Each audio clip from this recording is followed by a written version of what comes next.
Here we are at the Via Via Bar Restaurant Hotel in Leon, Nicaragua. We're going to meet a very interesting musician playing a fascinating instrument. Would you introduce yourself? Yes, I'd be happy to. My name is Richard Crandell, and I'm from Eugene, Oregon, originally from New York City, and I'm visiting Leon, Nicaragua to perform at a symposio for the 8th Annual International Symposium for Rubén Darío, the great Nicaraguan poet, and I'd like to show you something about my instrument. Okay, we will do that. Well, first of all, tell me, where does this instrument come from? Well, this is the sacred instrument of Zimbabwe in southern Africa, and I happened on it through a very unusual circumstance. I drove a motorhome for a band of 14 Africans beginning around the turn of the century.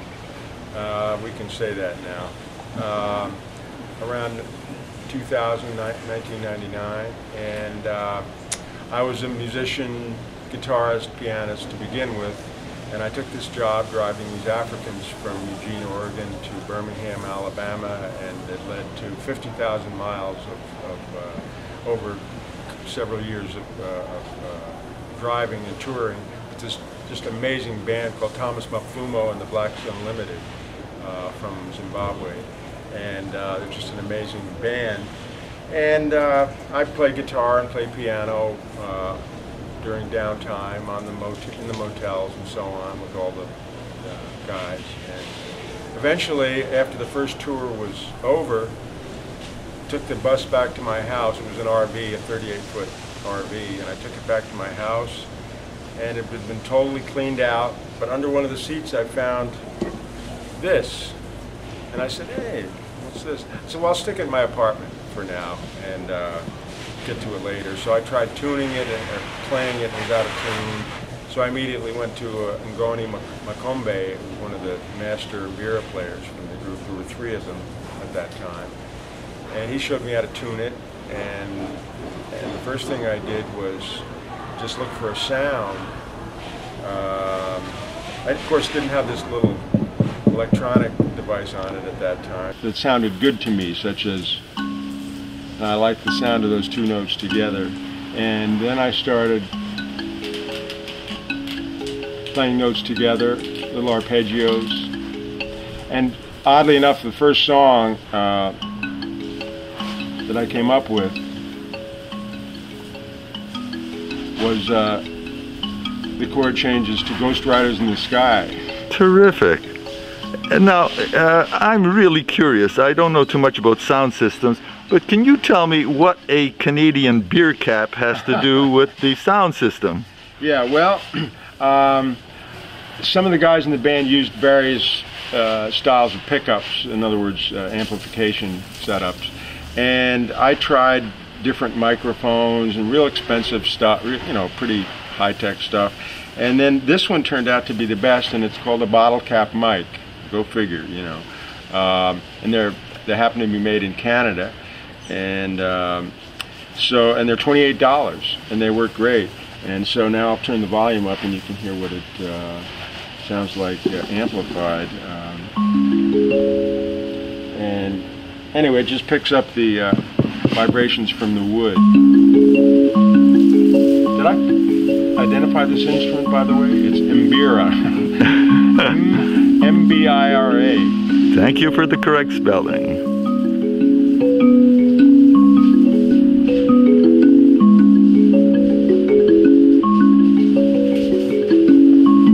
Anyway, I started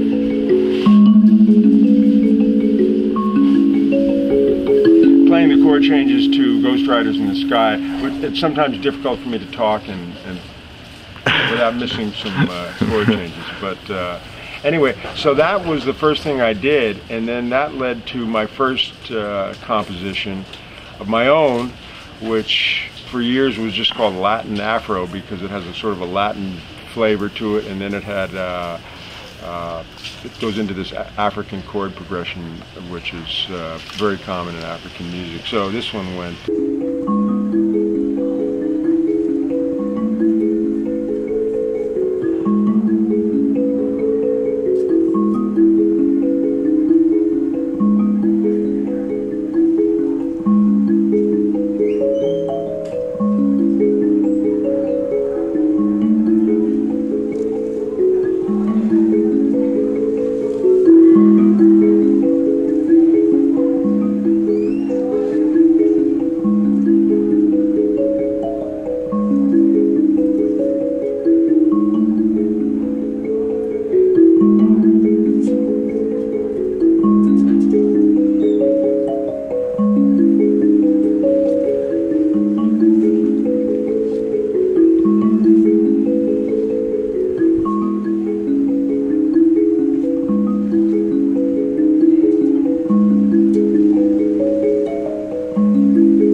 Now here's at the loop pedal.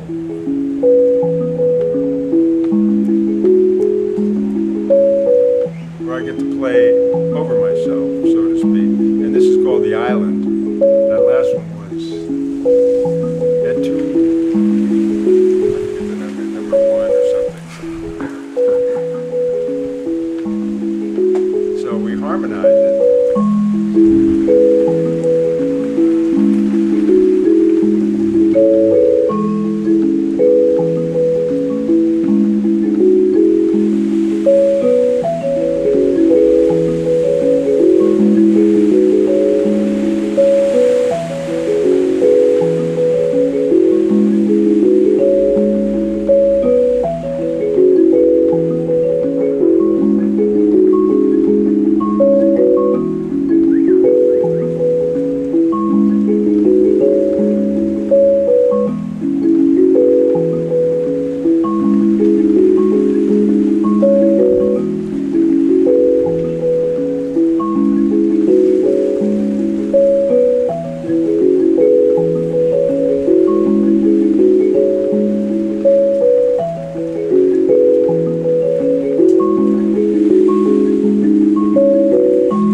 Richard, that was fantastical.